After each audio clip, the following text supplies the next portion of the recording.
Bonjour à tous, comment allez-vous en cette belle journée de l'Ascension? Mais oui, j'ai l'impression qu'au cours de ces derniers mois étranges, on a perdu un peu euh, de vue le calendrier, qu'on ne sait plus parfois quel jour on est. Il est donc bon de se rappeler qu'aujourd'hui, on célèbre le jour où Jésus s'est élevé vers le ciel en nous laissant cette promesse fondamentale pour notre équilibre. Je suis avec vous tous les jours, jusqu'à la fin du monde. Normalement, demain est un jour test pour les habitants du Grand Montréal. C'est le jour J pour un déconfinement progressif. Et dans cette perspective prochaine et fortement souhaitée, j'ai choisi de vous lire et de réfléchir sur une des visions du prophète Zacharie. Vous savez, l'un de ces 12 petits prophètes, petits que de nom, comme le dit si bien la chanson. Et Zacharie nous donne ici des pistes sur la façon de se reconstruire après une période difficile et troublée de notre vie. Et s'il y a bien une période qui a marqué, qui marque et qui marquera pour longtemps notre vie collective et notre vie personnelle, c'est bien cette crise liée à la pandémie du Covid-19. En fait, le livre de Zacharie, écrit il y a plus de 2500 ans, présente à ses lecteurs l'espoir d'un temps nouveau. Après la dévastation du temple et des murailles de Jérusalem par les Babyloniens en 586 après Jésus-Christ, c'est au retour de cette église, sous le règne d'un nouveau roi en Perse, Cyrus, que les Juifs espèrent commencer une nouvelle époque de leur histoire. Évidemment pour ceux que les dates intéressent, mais aussi pour démontrer que les pages de la Bible sont ancrées solidement dans l'histoire humaine et non pas simplement flottant dans des légendes. Donc nous aussi, ancrés dans l'histoire, tout comme eux, après un long confinement unique dans l'histoire des peuples, nous espérons sortir, au sens propre comme au sens figuré, mais surtout entrer de façon réfléchie dans une ère nouvelle. Zacharie parle dans une époque de retour relatif au calme après de graves troubles. Ce texte fait allusion de plusieurs manières aussi au livre de l'Exode, à ce Dieu de feu qui s'appelle « Je suis », comme au buisson ardent avec Moïse, avec cette puissance créatrice appelée la gloire de Dieu, qui les guide dans leur cheminement, mais aussi cette parole de Dieu qui vient à notre secours pour nous aider à nous en sortir et à avancer. Oui, c'est bien une libération comme celle des Hébreux hors d'Égypte qu'il nous faut vivre quand nous avons à sortir du fond de notre confinement. Et pour illustrer notre propos, pourquoi ne pas lire ce court passage du livre de Zacharie au chapitre 2, les versets 5 à 9. Je levai les yeux vers le ciel, et je regardai. Et voici, il y avait un homme tenant dans la main un cordeau pour mesurer. Je dis, où vas-tu? Il me dit, je vais mesurer Jérusalem pour voir quelle est sa largeur et quelle est sa longueur. Et voici l'ange qui me parlait s'avança, et un autre ange vint à sa rencontre. Il lui dit, cours, dis à ce jeune homme et dis, Jérusalem sera une ville ouverte à cause de la multitude d'hommes et de bêtes qui seront au milieu d'elle. Je serai pour elle, dit l'Éternel, une muraille de feu tout autour, je serai sa gloire au milieu d'elle. Que Dieu bénisse sa parole et la rende fructueuse dans notre vie. À l'époque de Zacharie, le pays est meurtri, comme aujourd'hui, avec des catastrophes passées, mais avec un retour à un calme, un semblant de calme en tout cas, parce qu'il est un peu angoissé. C'est un genre de stress, on pourrait dire, post-traumatique. Alors comment retrouver son équilibre? Comment se reconstruire? Nous sommes au retour d'un exil de plusieurs années à Babylone. Nabuchodonosor avait détruit le temple et toutes les institutions religieuses. Et Cyrus, le roi de Perse, donne la liberté religieuse aux Juifs de retour à Jérusalem. Pourtant, en voyant le champ de ruines et leur tout petit nombre, ses habitants sont découragés. Où ils sont décidés à reconstruire, mais à la mesure de leurs tout petits moyens, de nouveaux remparts pour se protéger des agressions. Le prophète Zacharie nous rapporte ici la tentative d'un homme pour mesurer Jérusalem, enceindre la ville dans ses limites sûres. Pour ça, il faut bien sûr mesurer où vont être les murs. Qui pourra être à l'intérieur de ces murs? Qui n'aura pas le droit d'y entrer? En faire en sorte un îlot de paix, de prospérité, de sécurité. Mais Dieu ne l'entend pas de cette oreille. Nous le verrons un peu plus tard. Dieu voit plus grand. Ce passage biblique aborde justement, dans un autre temps et dans un autre contexte, mais avec des hommes, des femmes, des enfants qui nous ressemblent étrangement. Ce passage biblique nous parle du renouvellement de Jérusalem, de sa revitalisation, de son rayonnement et par ricochet de notre propre revitalisation, de notre propre rayonnement, qu'elle soit collective ou individuelle. Le texte dit « Je levai les yeux et je regardais ». Notre réflexion commence donc en levant les yeux, non pas en regardant les choses de haut, comme si on planait au-dessus des choses du haut de notre christianisme, de notre sagesse, mais plutôt un regard d'en bas, du centre de notre condition humaine, mais un regard vers le haut, pour mieux aborder notre réalité terrestre. Après un moment difficile, il est bon d'être un peu comme cet homme qui arpente Jérusalem ou Montréal, à la recherche de ce qui peut fonder maintenant notre paix, notre vie de tous les jours. En somme, un plan d'action concret. Il y a ici une invitation à ne pas se contenter d'attendre le bonheur ou l'épanouissement, ni compter sur le hasard, le gouvernement ou les autres. Nous ne pouvons pas non plus nous contenter de prier pour le renouvellement sans action. Il est bon de se poser cette question « Où vas-tu » comme Zacharie le fait avec cet arpenteur. Car c'est souvent là le gros problème, même si nous avons une certaine idée de ce qui pourrait être bon pour notre revitalisation. Alors où commencer? Par quoi commencer? Dans quelle direction aller? Le texte nous laisse de l'espace pour répondre nous-mêmes à cette question.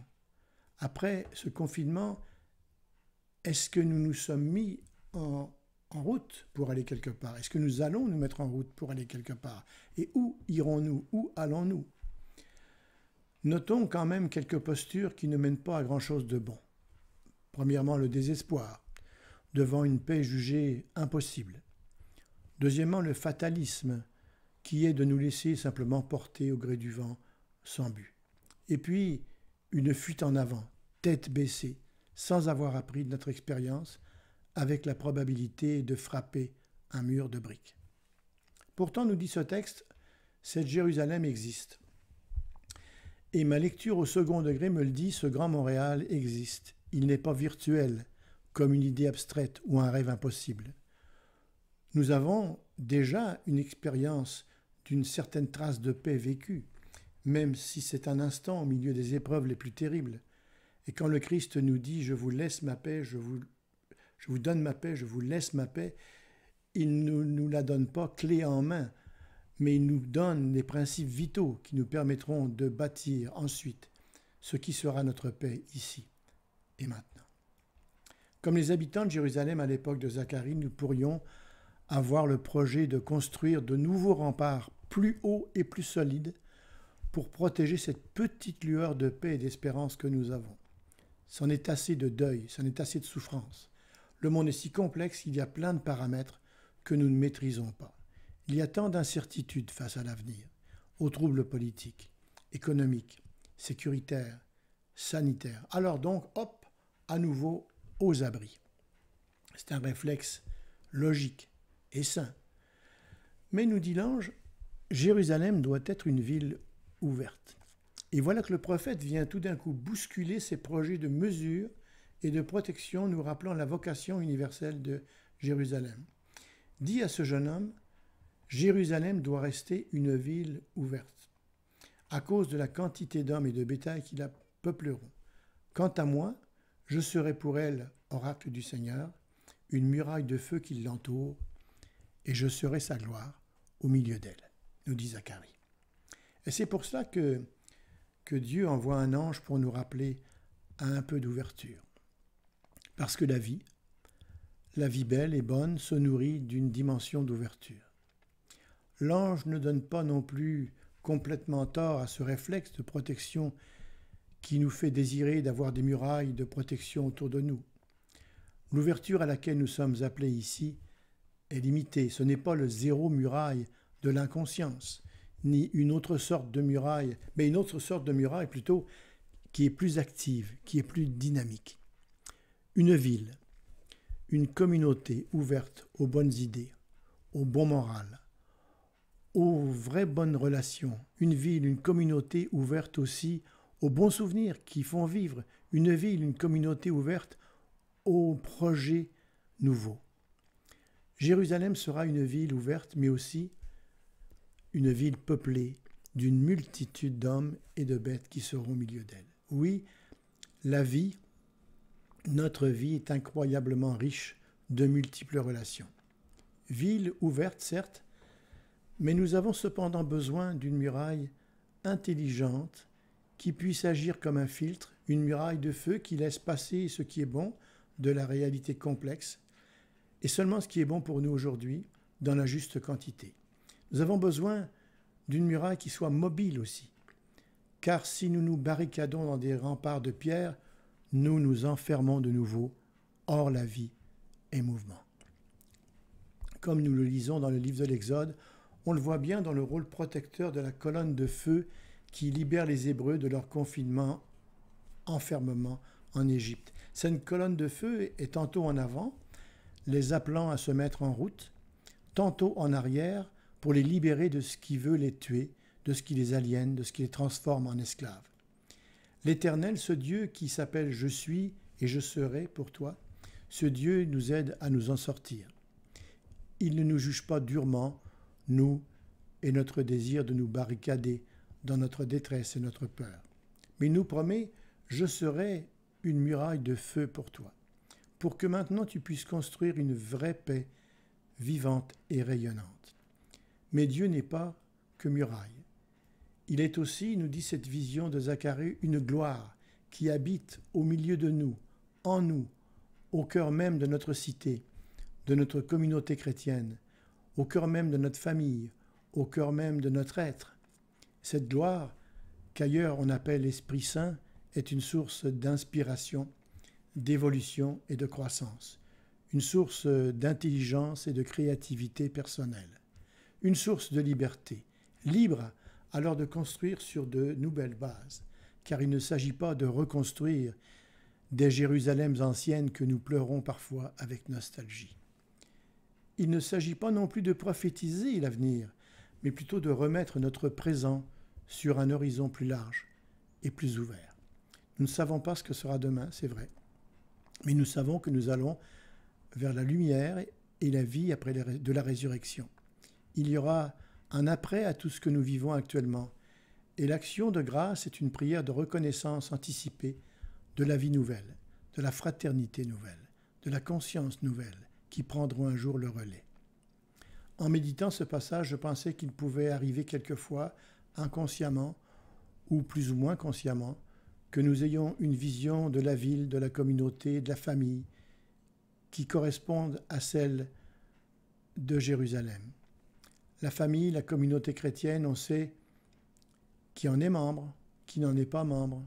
Et puis, il faut protéger son identité, assurer le nombre de personnes qui sont dedans, leur éducation, leur développement. Et voilà que le prophète nous dit, arrête de mesurer.